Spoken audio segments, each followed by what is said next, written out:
Olá, gente, eu sou Val Cabral e esse é o programa Olho no Olho aqui pela TVI.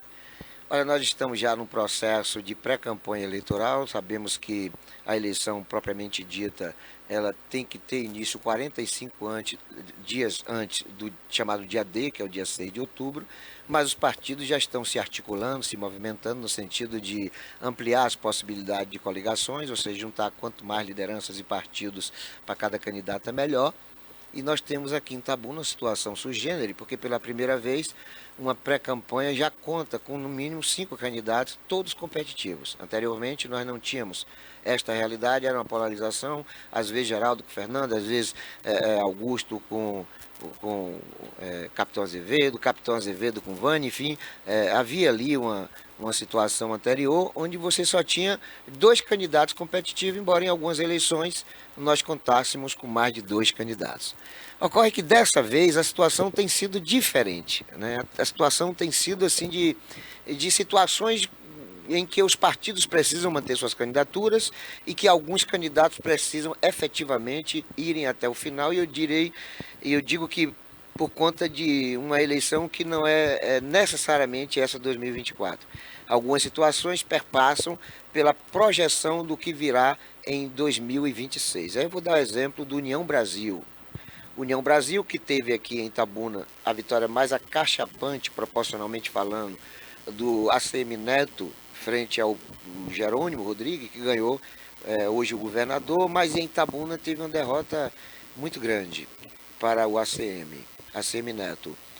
Já o Partido Liberal terá em 2026 a candidatura de Bolsonaro, eventualmente ele não podendo ser candidato, evidentemente ele vai ter que ter um representante que atualmente se discute em nome de Tarcísio, governador de São Paulo, ou da própria esposa dele, a Michele Bolsonaro. É como se o próprio Bolsonaro estivesse na disputa. Então existem situações que estão sendo previstas não para essa eleição, mas para a eleição subsequente a esta.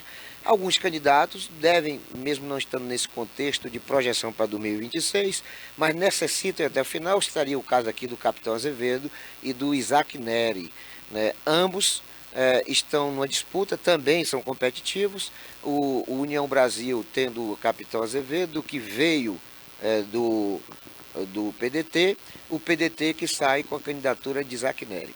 Nesse contexto, outras 3 candidaturas. Pancadinha, que tem dificuldades enormes em função de que os seus 4 partidos juntos não dão para ele o direito, por exemplo, de participar dos debates na televisão e aparecer no horário gratuito de rádio e TV, por conta dos partidos não terem atingido 1,5% do eleitorado nacional ou ter eleito 12 deputados em 9 estados diferentes. E os 4 partidos de Pancadinha não atingiram esse objetivo, tanto que ele desesperadamente tem tentado cooptar partidos como o próprio União Brasil e o PL através de instâncias superiores. Fato que já gerou para ele um desconforto na relação com a Semineto e com o próprio prefeito de Salvador, Bruno Reis. Então a situação está de uma forma que você tem, de um lado, um prefeito que é candidato à reeleição num contexto de nunca ter havido reeleição na cidade, do outro você tem o Pancadinha que começa a eleição com índices de vantagem, mas por outro lado enfrenta também uma tradição de Itabuna nunca ter eleito quem começou bem na campanha. E no meio dessa miscelânea, desse enredo todo, existe o Chico França.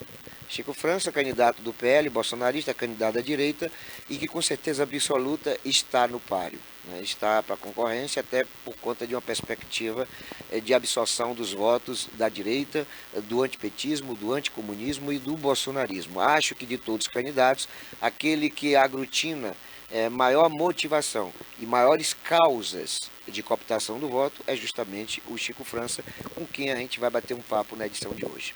Eu quero começar esse programa saudando o meu querido amigo Chico França e já perguntando para ele, Chico, a sua candidatura é uma candidatura coadjuvante ou é aquele tipo de candidatura que vai até o final e vai com a predisposição de sair do processo vitoriosa?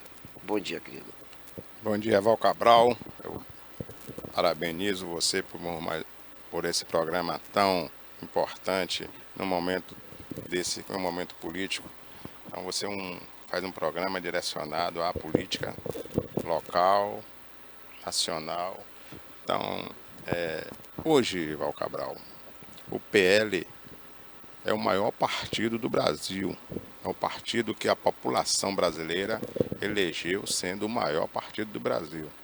É o partido que prega a redução da carga tributária, é o partido que prega emprego, renda, é o partido que prega a família, a pátria, a liberdade. E você veja uma coisa, o protagonismo das ruas hoje está conosco.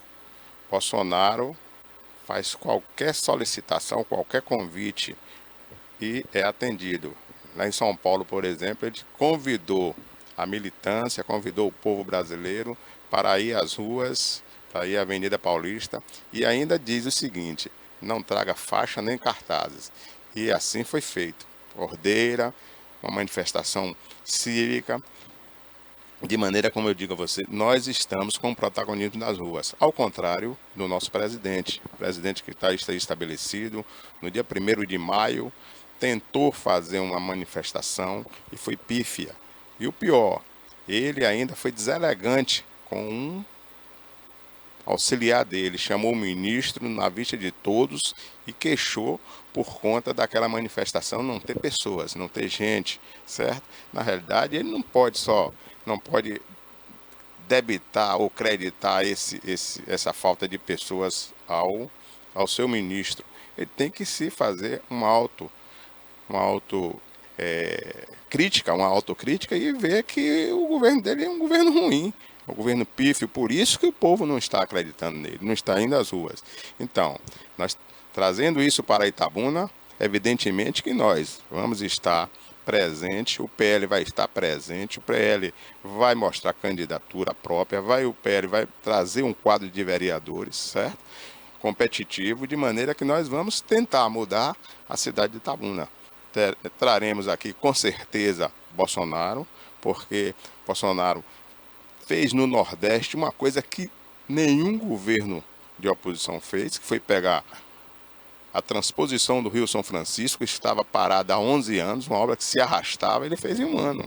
Então, Bolsonaro tem serviço prestado ao Nordeste e com certeza ele, juntamente com João Roma, estaremos juntos nessa caminhada, porque é uma caminhada que não é só uma caminhada que a gente busca a vitória, é uma caminhada de transformação, porque a Bahia, há 20 e tantos anos, é dominada pela esquerda e de maneira que os resultados estão aí, resultados pífios.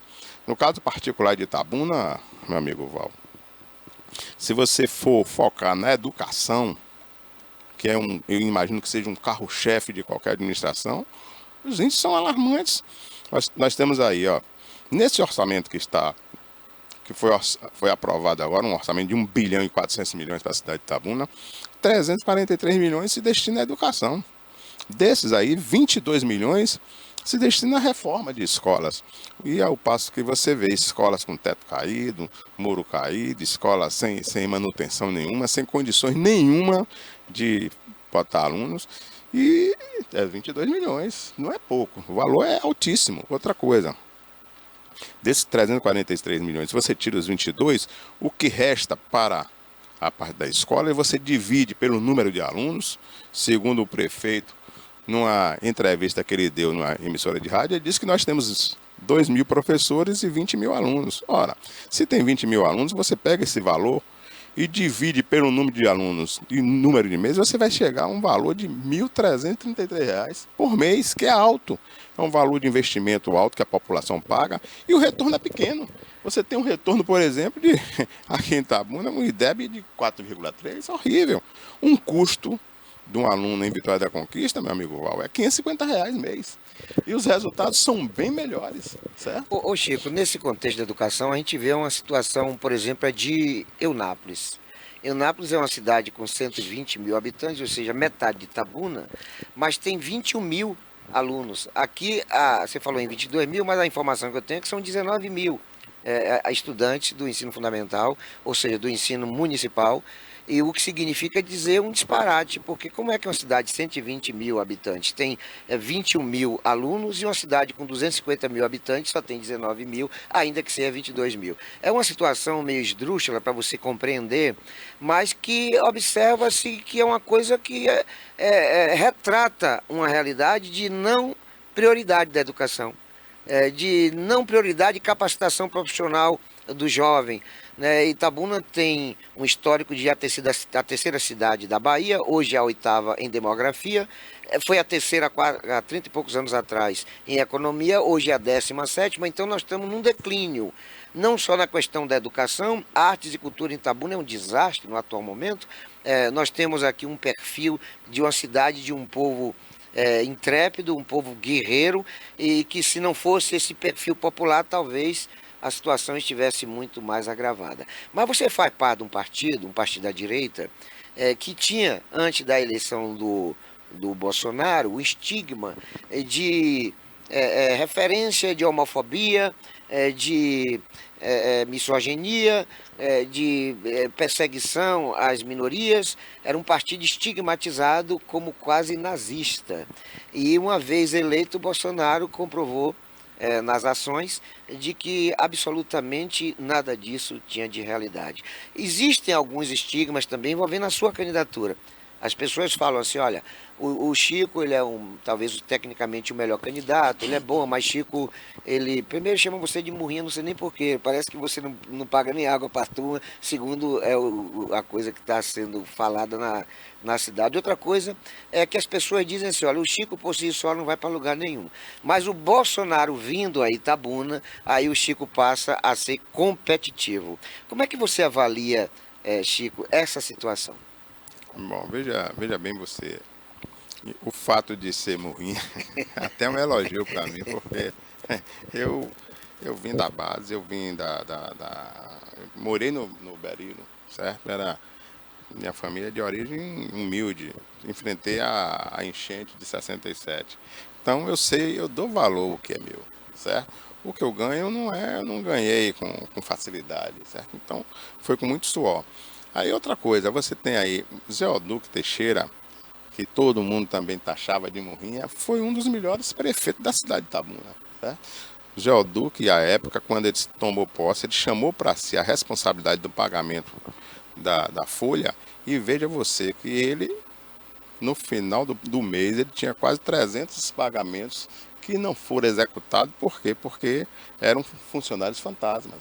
Então, ele foi rigoroso no controle dos custos e ele entregou uma Itabuna bem melhor. Do ponto de vista de administrativo, de dizer que é o melhor candidato, mas não tem militância, não tem futuro político, claro que isso aí passa por uma crítica de oposição.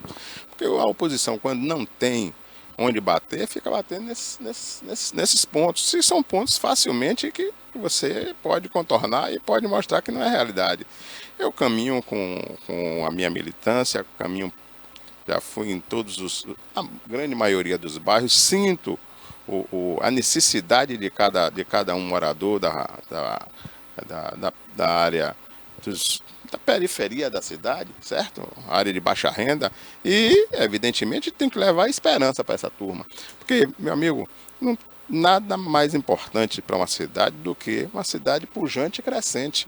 Quando você vê um jovem sem perspectiva de futuro, que o futuro é sair da cidade, é pegar um ônibus, é pegar um avião, é pegar uma carona de um parente e ir embora daqui, claro que essa cidade é uma cidade que tem uma tendência de declínio. Então a gente tem que dar energia, dar esperança, investir para poder trazer indústrias, gerar emprego e renda, melhorar a educação e principalmente no que você falou aí, na cultura, porque no governo de Ubaldo Dantas, ele pegou um imóvel que era símbolo da prisão, certo? Que era uma cadeia pública, e transformou aquilo na FIC.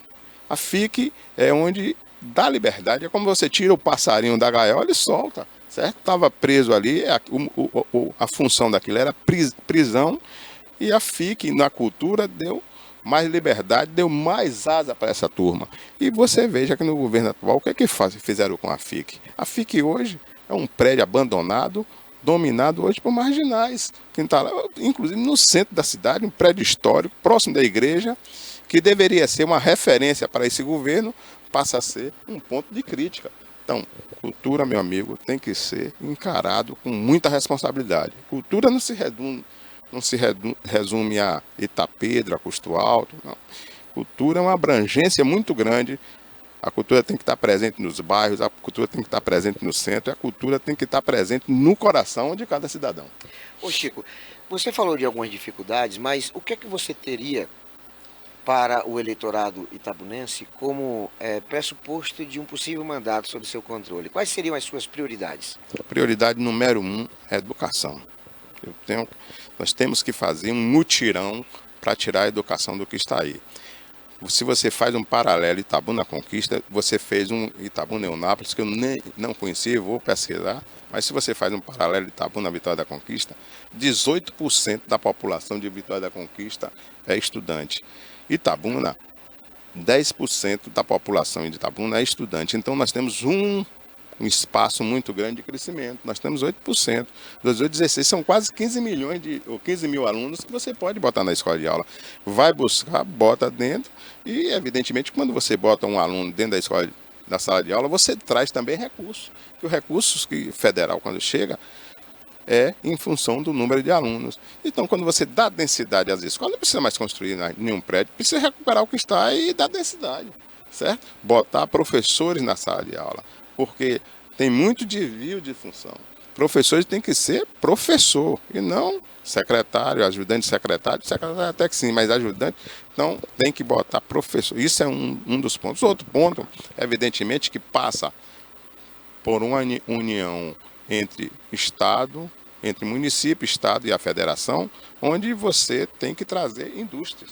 Então, quando você traz indústria, o município tem uma mobilidade muito pequena para dar isenção de impostos, mas o Estado e a União tem muito grande. Então, quando você faz essa parceria e traz indústria e se instala essas indústrias, você vai gerar emprego e renda. E fica aqui o que você gera de emprego e renda, os recursos ficam aqui.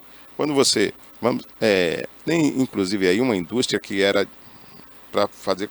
Ela comprime o gás 600 vezes e distribui num raio de 1.000 quilômetros. Ora, meu amigo, veja a abrangência dessa indústria para os recursos ficarem aqui. Vamos atrás disso aí. Nós temos o CITA, Centro Industrial de Itabuna, que está abandonado. Então temos que dar vida ao CITA, porque quando você dá vida ao CITA, você dá também o espaço para o crescimento da indústria. Indústria é o quê? Geração de emprego e renda. Itabuna é e foi melhor, mas ainda é um centro prestador de serviço.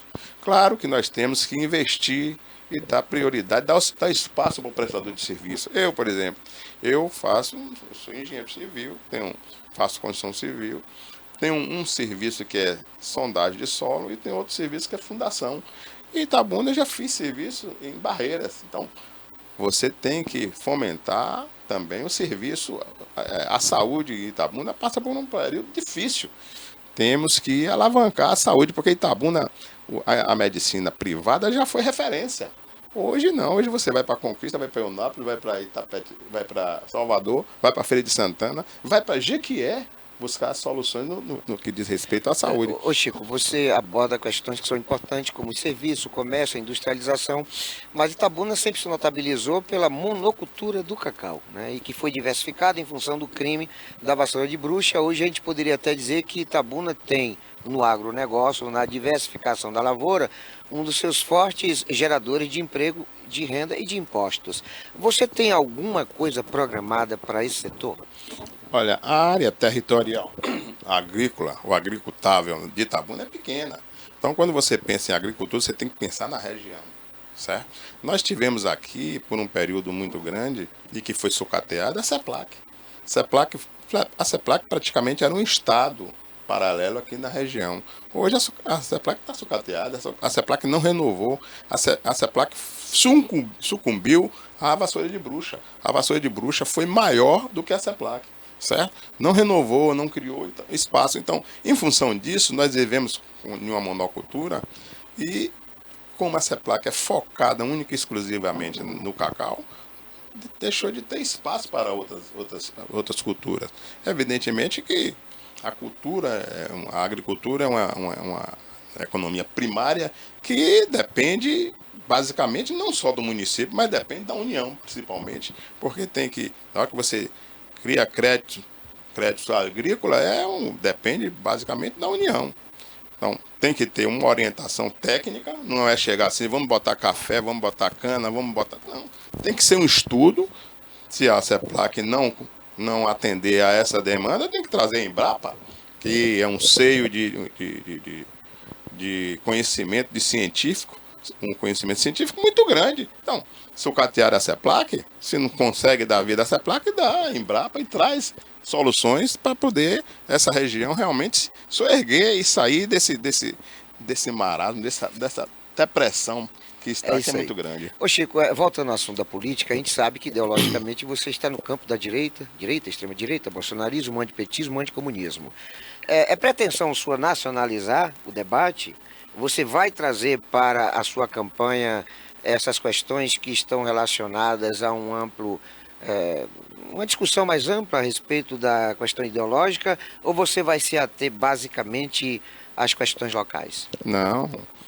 Quando você fala na política, você tem que não só nacionalizar, você bota a nível de mundo, meu amigo. Se você vai no mundo, o que você vê hoje, quem predomina, quem está dando condições de vida melhor é a direita.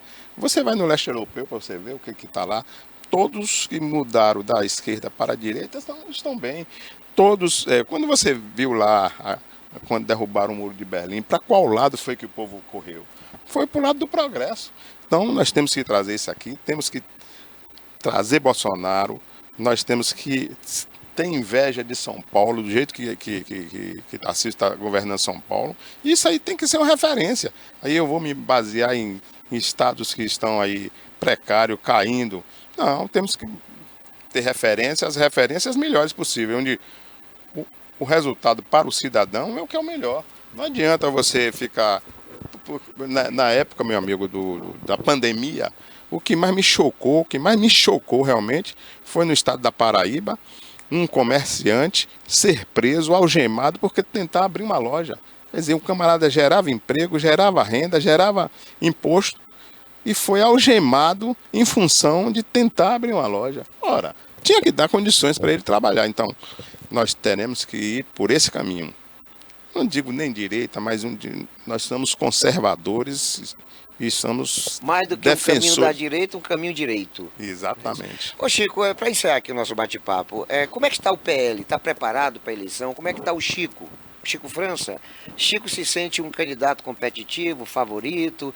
Chico está mais num contexto coadjuvante, num processo que visa mais uma eleição em 2026? Chico está indo para a eleição em 2024 com o pressuposto de efetivamente ser eleito? Faz aí uma linha geral sobre em que contexto está o Chico França e o PL para essas eleições municipais aqui em Itabuna. Bom, eu entrei na política na segunda fase da minha vida. Então eu não entrei na política por interesse. Eu não entrei na política para ganhar alguma coisa, eu entrei na política por ideal. O meu ideal é que realmente a gente tenha uma cidade melhor, certo? E o PL é um partido, conforme eu já lhe disse, é o maior partido do Brasil. É um partido que quem fez ele grande não foi eu sozinho, não foi você sozinho, foi o povo brasileiro. Então, se o partido é o maior partido do Brasil, como é que eu vou entrar em uma pré-candidatura, lançar uma pré-candidatura a prefeito pensando em ser coadjuvante? Não serei vice de ninguém, serei pré-candidato a prefeito e levando essa bandeira até o final. Até porque é o seguinte, eu acho que a democracia plena, ela é exercida por todos. O deputado está aí como pré-candidato. Com paciência, ele é livre para escolher, vai candidato. O Azevedo foi prefeito, perdeu 3 vezes, quer dizer, já foi reprovado nas urnas 3 vezes, está entrando na 4ª. É candidato, ele tem todo o direito de ser candidato. O outro, o médico, é candidato, estava no Partido Republicano, que era um partido da direita, migrou para um partido de esquerda. Muda um pouco a ideologia, muda um pouco o foco de como ele vai buscar os eleitores.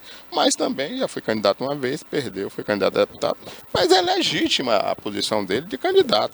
Então o prefeito está pré-candidato, está candidato à reeleição, também é legítimo. Eu acho o seguinte, que a democracia tem que ser exercida por todos. Não adianta tentar as cooptações, porque eu imagino que não seja o caminho certo. Principalmente no caso do PL, nós marcharemos com cabeça erguida, buscando conversando com todos e mostrando o que é bom para Itabuna. É isso, Chico, eu quero agradecer a sua participação, desejar sucesso. Eu sei que Itabuna, uma vez tendo o Chico França como prefeito, vai também estar bem. Então, desejo sucesso para você e quero lhe agradecer a participação conosco, dizendo que outras oportunidades, com certeza absoluta, nós estaremos aqui na TVI.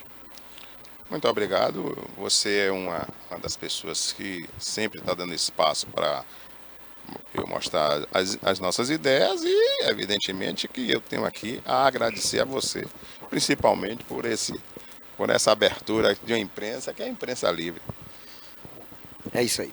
Valeu, obrigado. Olha, a gente vai um breve intervalo, mas a coisa é muito rápida, é um pelar e um pecar.